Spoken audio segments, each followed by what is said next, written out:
কারো যে কোনো অসুস্থতা থাকলে সূরা ফাতিহা পড়বেন। সূরা ফাতিহা পড়ে নিজের গায়ে দম করবেন, পানিতে দম করে খাবেন, দেখবেন সূরা ফাতিহার মধ্যে শিফা আছে। সূরা ফাতিহার মধ্যে শিফা আছে। এই সূরা আরেকটা নাম হচ্ছে আয়াতুশ শিফা। এই সূরার মধ্যে শিফা আছে, আরোগ্য আছে। নবী বলছে সুবহানাল্লাহ 100 বার পড়লে, 100 বার কেউ সুবহানাল্লাহ পড়লে 100 নবী বংশের গোলাম আজাদ করার সওয়াব।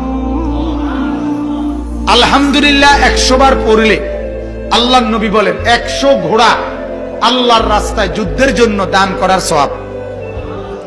100 বার আল্লাহু আকবার পড়লে আল্লাহর নবী বলেন 100 উট হজ্জের মধ্যে আল্লাহর রাস্তায় কোরবানি করার সওয়াব।